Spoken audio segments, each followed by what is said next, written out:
Hello, everyone, and welcome in today's webinar, how to create BI solution for your vertical. My name is Mladen. I'm solution architect at BW4 Dynamics, and I will be your host today. So this is our agenda for today. So after a short introduction, we'll be doing a lot of live demo. This is the focus. So we'll build a BI solution based on a retail, and we'll see how this process is being done by BW4 Dynamics Wizard. This is the latest version of BW4 Dynamics that we have released for NAV last week. At the end, if there will be still some time, we'll be available for Q&A. Or if not, you'll be able to drop me an email and we'll reply. We'll come back to you later. Now, BW4 Dynamics is a data warehouse-based solution on the top of Microsoft Dynamics AX and NAV, fully built on Microsoft stack, sold across the world with a lot of references across the industries, across the states. But today, it's not so much about core product, then the core product together with Wizard, how this can help you if you are a Microsoft Dynamics NAV customer or partner, build your own vertical solution, BI solution, or create a model based on NAV scripts that you have created. There are different BI approaches, how you can address the needs for analytics and reporting with a simple cubes that are based on the views, not very flexible and not very fast, I would say. But yeah, you can do a lot over the weekend. A lot of BI tools have been used in Microsoft Dynamics or in general. A lot, ClickView, Tableau, and similar tools. Also the reporting tools, but this is not something, if you compare what is conquering the world today, Power BI, that is a very strong entrance after the 2 years on the stage. It's really very good. And big organizations still have a data warehouse manually built in-house, because they say, yeah, we have these specifics and we best know our business, but that is really slow and expensive. And the BW4 Dynamics is based on data warehouse, but all customizations and scripts are generated automatically. So actually you can get the best of both worlds. And actually, we at BW4 Dynamics also use a lot Power BI. So we believe the best combination for corporation is a combination of data warehouse and Power BI, because the source NAV or AX is quite complex, and Power BI model cannot really support, or it's not easy to support a lot of changes if you want to do this thoroughly. And also there are some limitation on data size, how much you can use a load. On the other side, yeah, Power BI is very good because in a very short time you can achieve excellent results, especially with the very strong visualization part. So that is really very good. And the handicap of SQL, it requires SQL Server. While Power BI, yeah, you may pay a little more for the services that you or someone who will be outsourcing will be doing for you. But yeah, either approaches are okay. Power BI approach is good for not so much demanding customer, and yeah, if you want to have a better, a long-term, cheaper solution, then I'm sure it's better to use it with a combination of SQL and Power BI. Now, let's just see what we can really do when we create a vertical solution. And the vertical solution that we'll be working on, LS Retail. Okay, cool. So what we are going to do is to create a step-by-step vertical solution for LS Retail 2015. And the same experience can be used and applied in any other vertical solution, or even if it's not a vertical solution, if it's like 3 tables in NAV, you want to have some reporting, that's the same approach. So what do we have?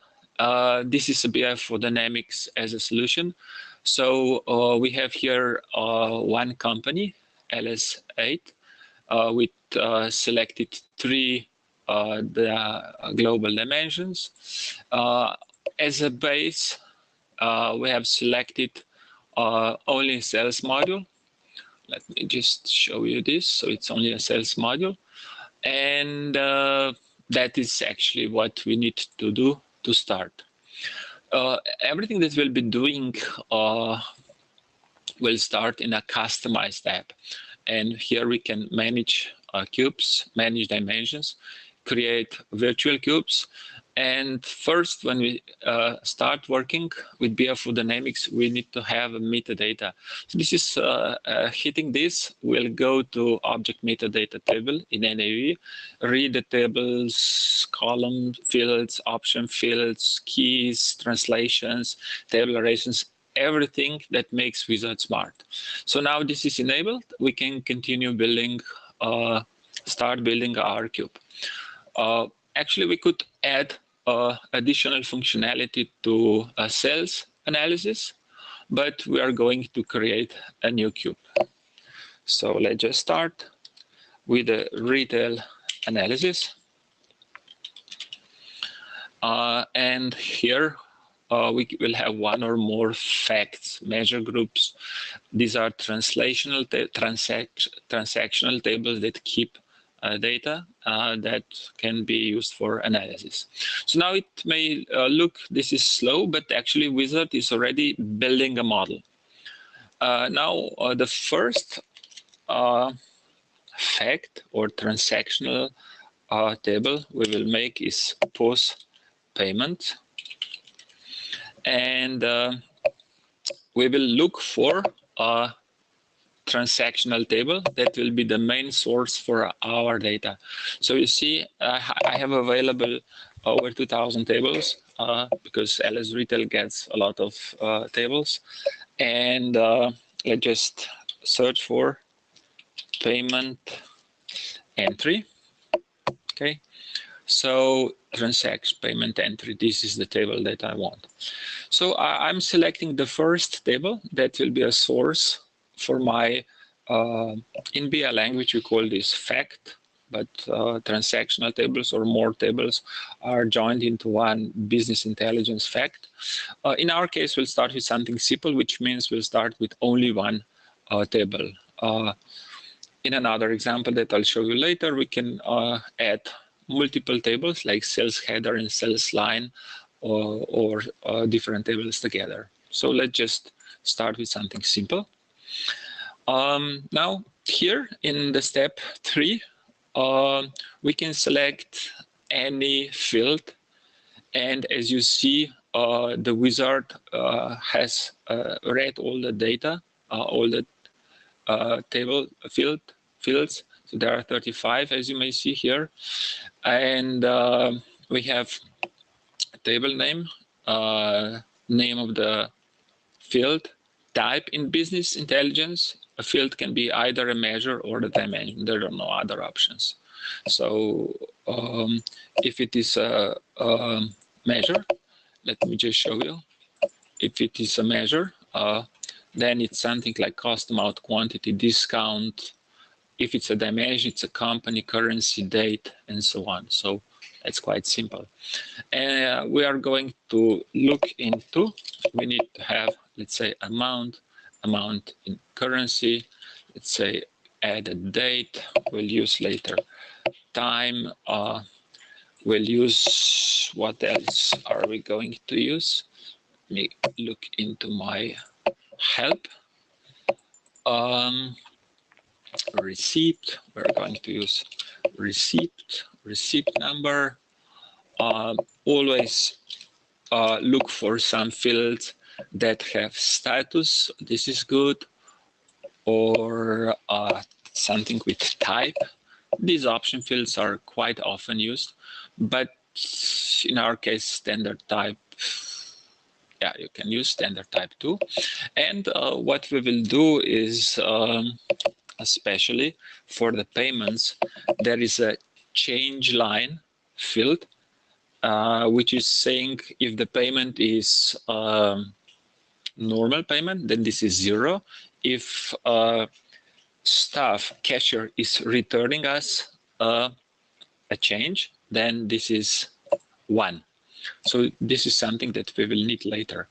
Actually, what you will see during the presentation, I believe it's more important to know your ERP better than to be a business intelligence expert, because the complexity of business intelligence is hidden through the interface that you are viewing. Good. So we have selected 8 fields. We believe 2 will be measures, 6 will be dimensions, or at least 6 will be a dimension. So we are good to continue now on. Here we have step number 4, manage dimension, which means from the fields previously selected manually or from other parts of ERP, we can create dimensions. And the simple part is to create dimensions from the field. Such dimensions are receipt, date, change line, this is a true false, a Boolean type, transaction status, option fields, tender type, this is what is the type of the payment, the tender, they use this word, and time, I will not use it for now. From multiple table, I don't have such situation that I would have data from multiple table, but I do have additional information from related table. These tables are the tables related with transaction payment entry, which is not something that we have selected, but it comes from metadata. What does it mean? It means that stuff is related with transaction payment entry, and metadata knows this because it's in object metadata, which helps us great. I just say, yeah, I want to select a table, actually a dimension based on table. The same I will do for a terminal, right? So yeah, we know when we are shopping, there is a terminal where we check out and we pay. And there is a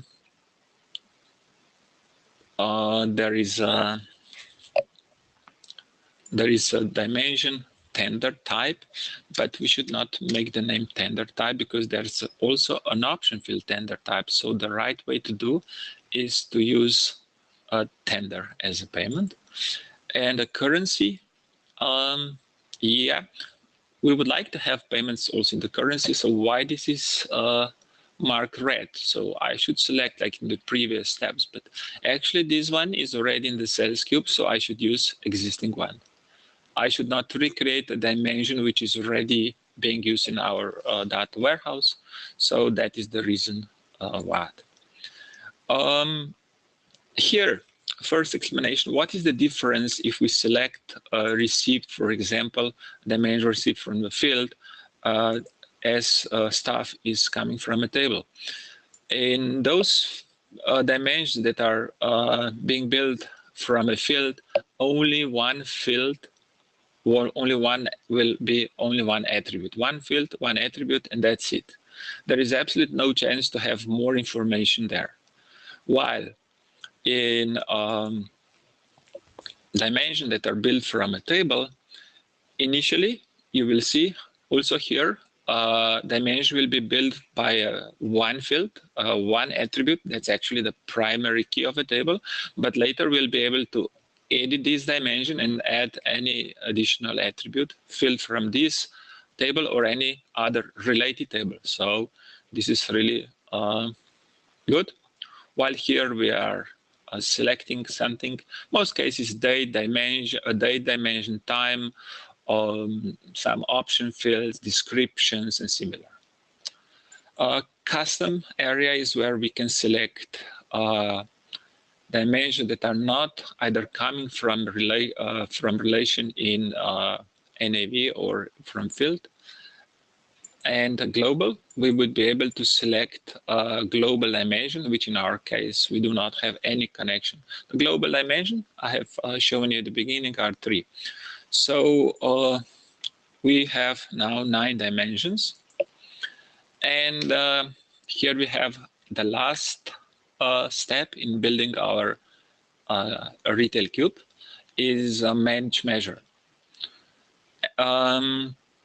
What we will do here, we will rename the field payment entry, because actually this is net payment.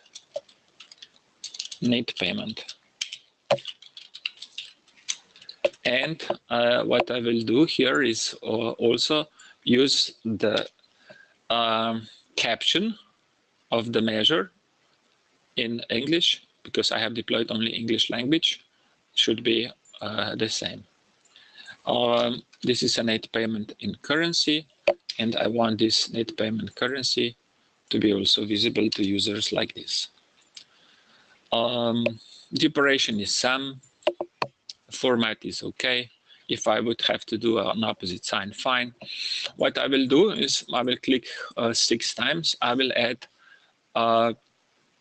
extended measure part, which is I will give a bucket of year to day, month to day, week to day, last periods, year over year, year on year, and period on period, period over period.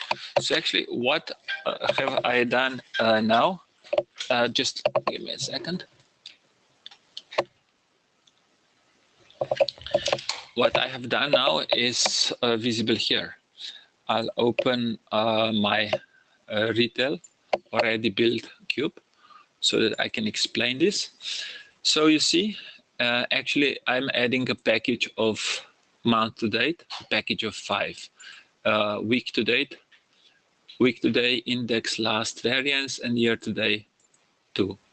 I can add as many of these, and within just a few clicks, these are last 12 periods year over year. It's very simple. Altogether, we can easily add like 40, 45 measures.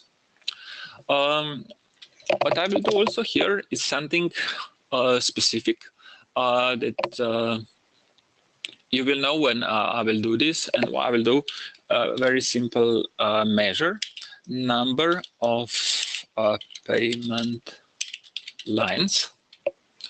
And this is actually a SQL expression when I will say 1.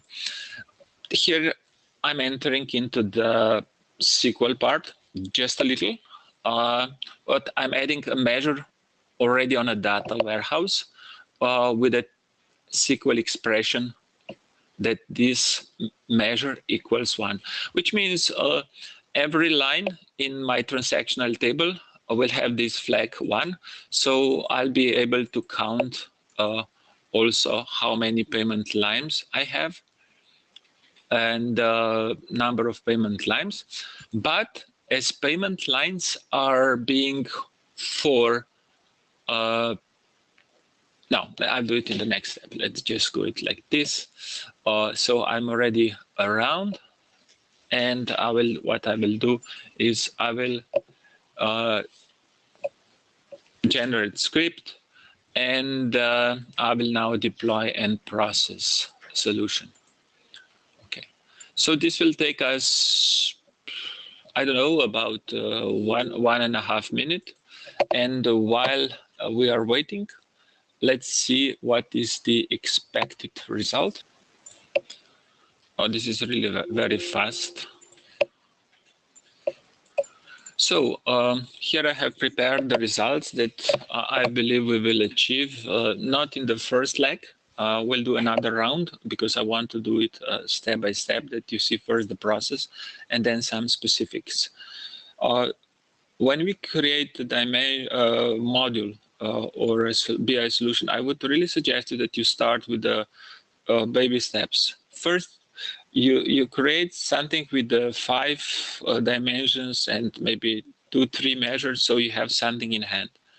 And after you have the data processed correctly and verified, then you add more functionality. Do not try to be overwhelmed how easy it is and add 20 measures and 30 dimensions, because if something then goes wrong, if you're not used to, if you don't use the right names, if you're not used to the details in a product initially, then it's much better to do it step by step. Even me doing this for last 6 months on a daily basis, I still go step by step, and I think it's faster.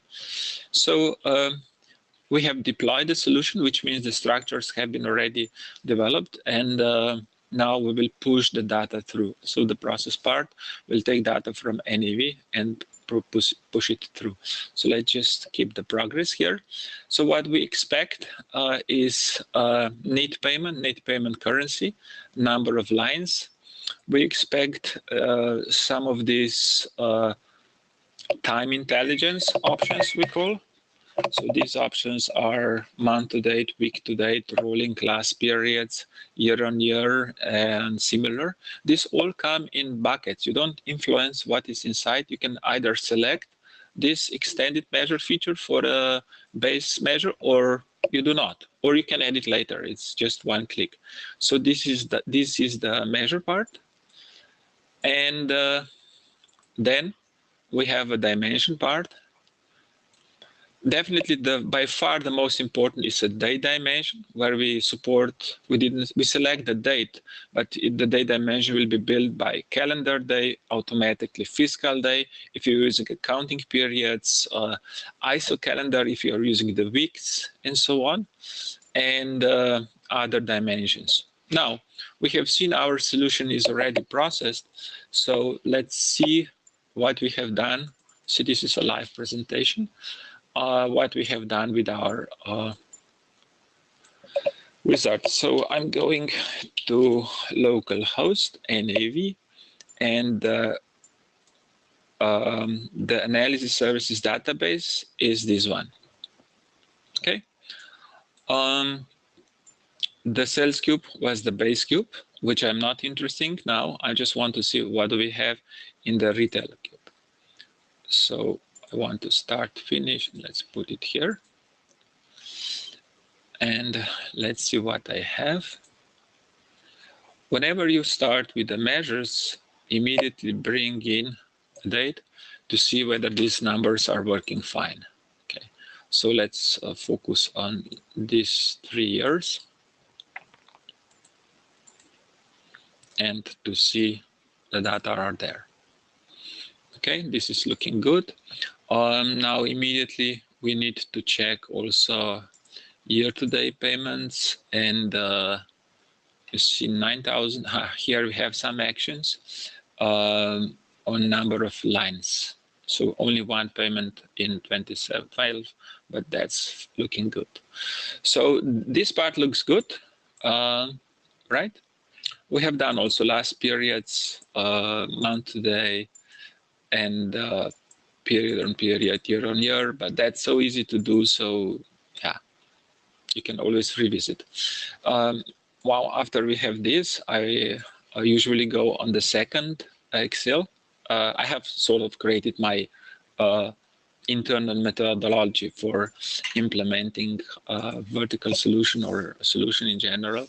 Then I say, okay, this should be measures, and then I start with dimensions further on.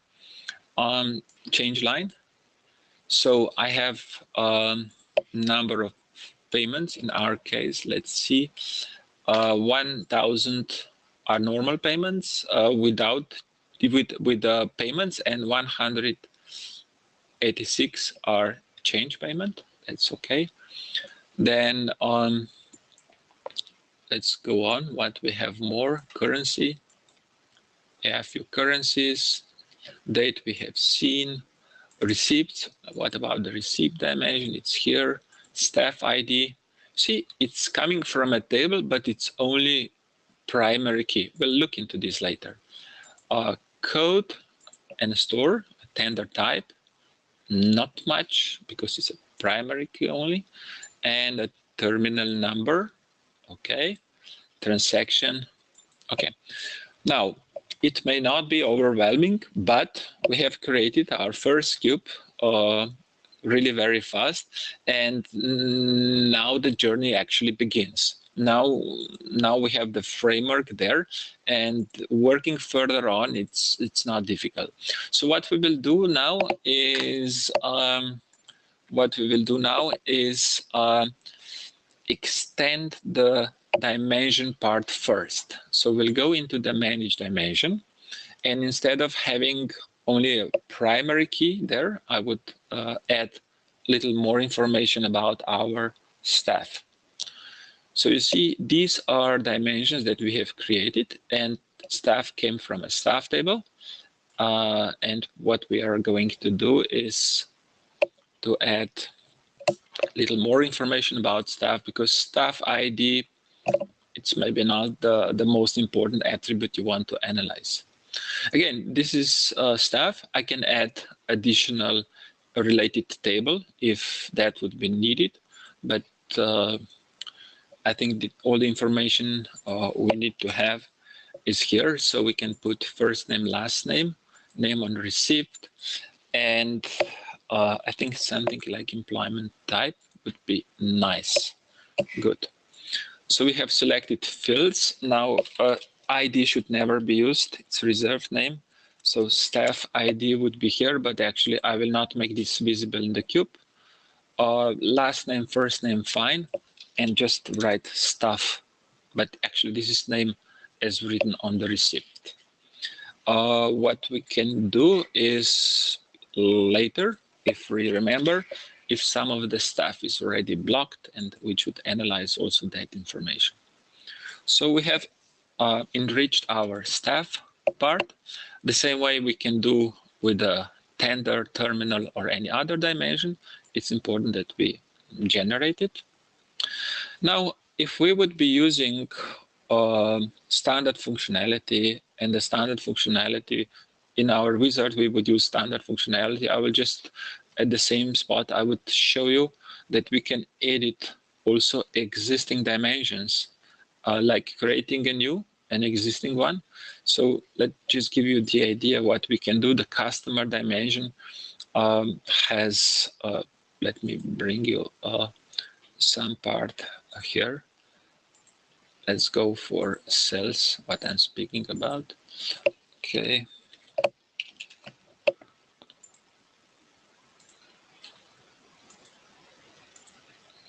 Let's open sales cube. And in the sales cube, we have, there is a very rich content, about 250 measures. And we have a built-in sales information. Actually, yeah, it's built to. So you see, this is a customer dimension that we offer standard. But what if any of these fields that is obsolete, you can remove it, or if something is missing, this is where you will be doing the changes. So you see, in this scenario, the primary table in our dimension is a customer, but we are using data from a country, territory, customer price group, and all other tables. Mostly we use a description or name in this related table, okay? And if we would add additional table, like we can say, okay, show me the related tables. Now, instead of showing 2000, we have only this. And let's say, yeah, I would like to bring the information from intercompany, and Wizard already recognized the relationship, and I don't have to do the condition on. And the way I would continue is select the fields, remove a name or reserved name, and so on. So that is the way I would do. But actually, I would not continue on. This was just a jump into what's possible to change in our standard BW4 Dynamics. I would cancel this part just to be sure. I would I would not bother with customer anymore, and I will do some changes in my measure part too. So to show you what we can do, I know one important part that we didn't add is a store. So if data are not sufficient to describe connection between transactional table and dimension, then we can do first a store on our own, and we will connect store with fact. So let's look for a store table, something. Okay, it's here. We add this. So this is creating one from scratch. We will not add any location. And here, let's just go for store. Do we have store type? Then we will take a location code. And if there are some description, there is no description. And we can take a city, okay, for example. Okay, this should be in. A store number would be our name, it's store, city, location, and that's it. That's it. We are good to go. We should generate again.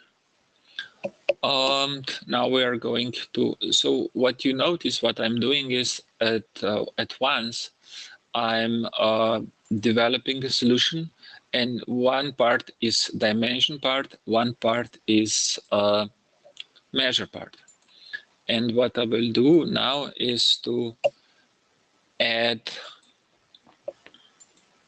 and explain what I can do with measures in this part here. And I notice this should be, let's say, month to date. So I will add a custom measure, which will say how much was the change, for example, okay? Or let's say amount change, or change amount. Okay, I can do this. And actually this would be equal to amount tendered, but I will just write a formula here. And even me doing this daily, believe me, I cannot always remember what formula shall I put. So that's why I have a reusable code samples, which I will use for different situations, writing MDX, TSQL, time and conversions. And easily you can forget all the details, and such a help is such a thing is of great help. So I'll be copying actually from this case statement, very simple. So amount change would be like it is equal if a change line option field is 0, then I will say yes, it's a reverse, otherwise it's 0. So we have to do this. Now what I'm showing you is T-SQL, and said, yes, I'm the vision consultant, but I don't want to do SQL. It's too difficult. Actually, sooner or later, every tool comes to the point where some knowledge needs to be extended from user interface. And I think it's quite good that we are in the SQL area where this is most commonly used language. And again, even if you're not SQL developer, you don't want to become, making such changes is very simple with the help of reusable code that we will publish on the web. You will be covering most of the needs. And if that is out of this list, then you need a proper SQL developer for a short time, maybe an hour or two, to help you with a few situations. So we have this here. And what we will do also in the part of calculated measure. So we will add average payment. And I will say, help me please. So the average payment would be, if number of payments is null, then it's null. Otherwise, divide net payment with number of payments.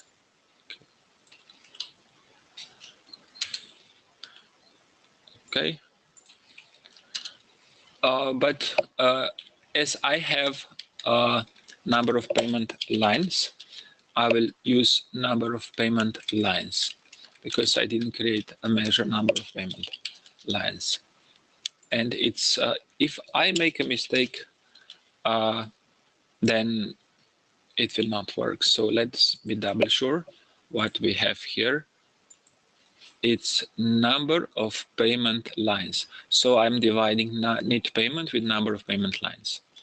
Number of payment lines divided with this, okay? I'll put it to post payments. So I'm going to do this. Plus what I will do here is this thing count. In this thing count, I'll say number of receipts. This thing count is an interesting functionality, and actually it requires a new measure group. If you're not a SQL developer, you just have to know where the column is and make this unique. It will count all the receipts ID. Otherwise, it's quite difficult to do manually in there. Now the measures are done. Just a few more clicks to check if everything is in order. Okay. So this is it. No columns, global dimensions. Okay, we are good to go. So we generate script again. Actually, this is a final generate, and we deploy and process the solution again. Now, in order not to wait 1 or 2 minutes, we would revisit our solution that we have done here in Excel. So this is what we should get. Amount change, number of payment lines, average payment, number of payment receipts. We have automatically out of the box calendar, fiscal, ISO week. We have created tender, staff, received, and we have to deploy store and connect store dimension to get a store dimension. So this would be the result of the second round or second leg.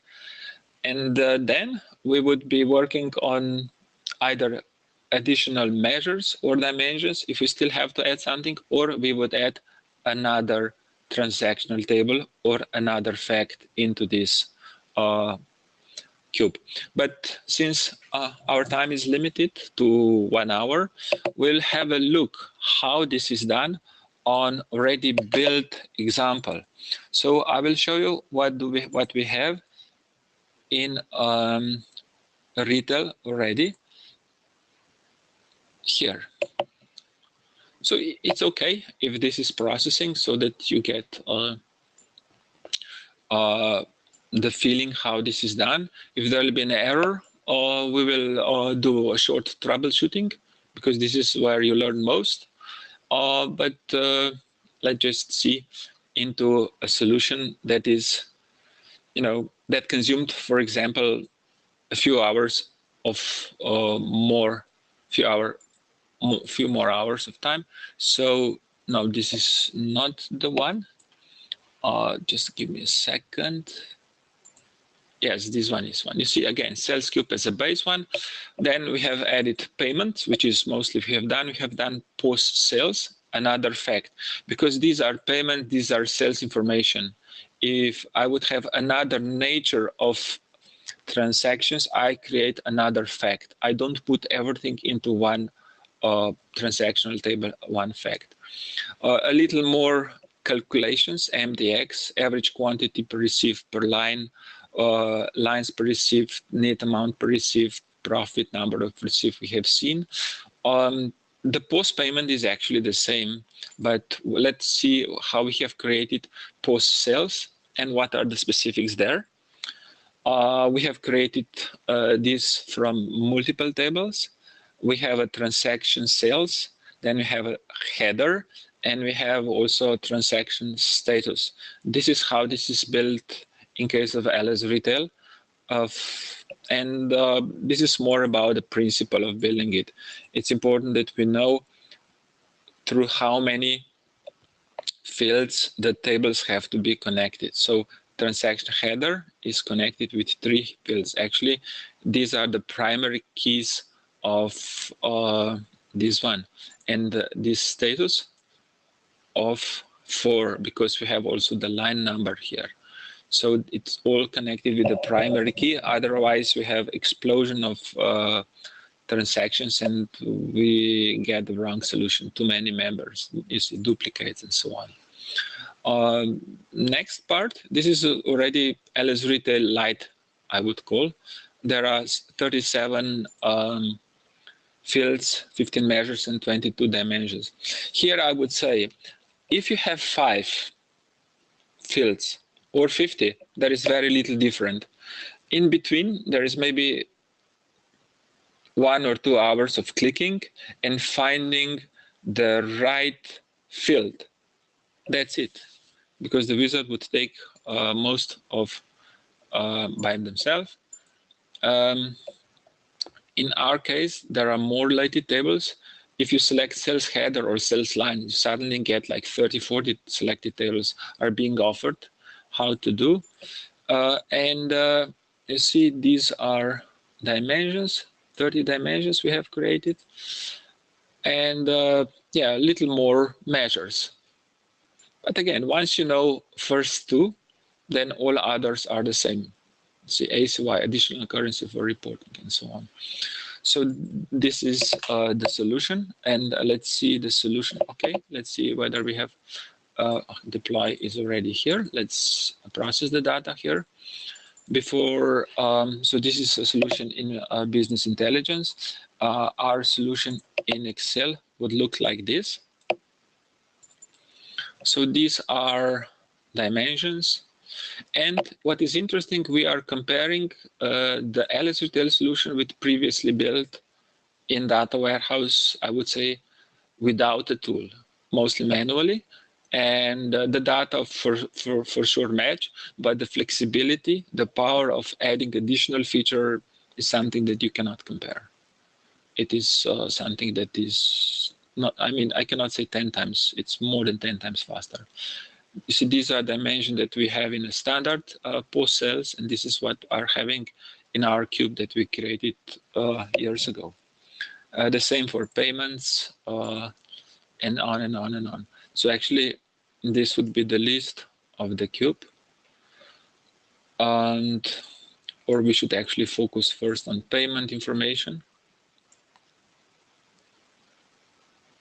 Not much, but more action is going on in the transactional area. Here we have a customer that we can change.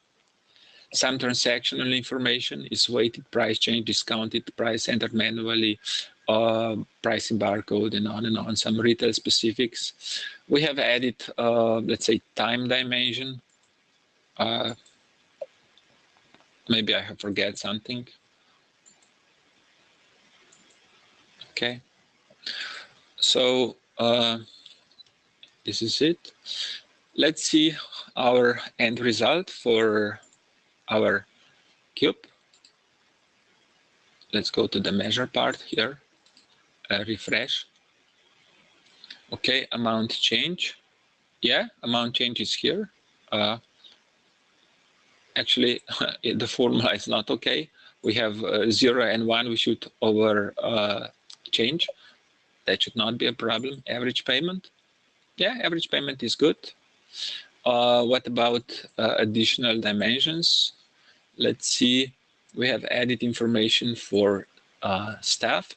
So staff, yes, first name, last name, good. What about employment type? Both, cashier is good. And about blocked, no one is blocked. Okay, so we have seen how we can create a cube. And it is quite a simple yet very powerful process. Yes, it takes a learning curve is there, but it's not steep one. You can do quite fast progress.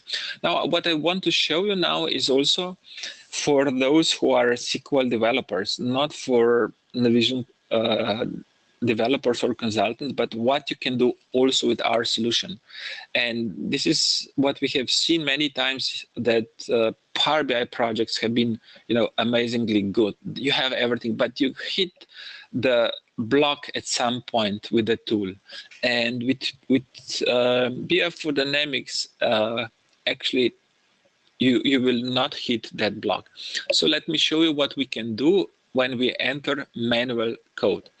What I mean is BW4 Dynamics wizard creates scripts, and the scripts are, let's say, here. We have done the script stuff. Create table, staff view. Okay, it's here on my other screen.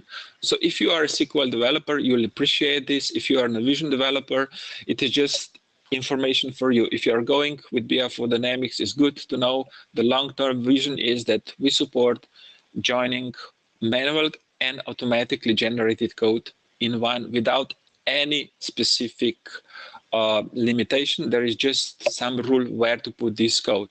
So we have created these views and stuff. It's like this. All this code is generated automatically.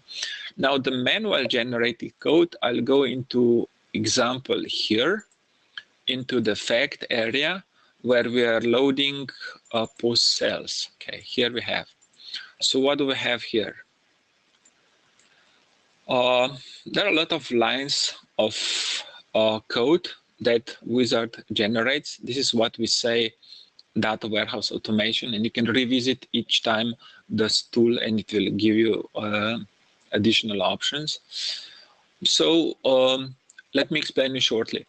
Wizard injects the code into the area of the scripts that is specifically reserved for Wizard. So this is every script is sliced into compartments.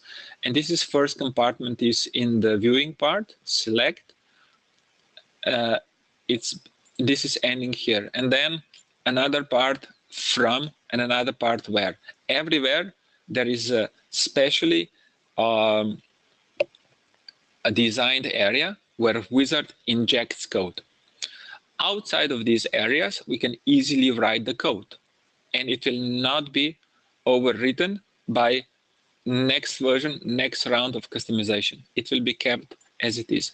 And we just have to write the code. So for example, here is left outer join to help currency, to get exchange rates, to add exchange rates on a transaction date, so that we can create additional currency for reporting, which is measure in additional currency for the reporting. We use the data warehouse measure.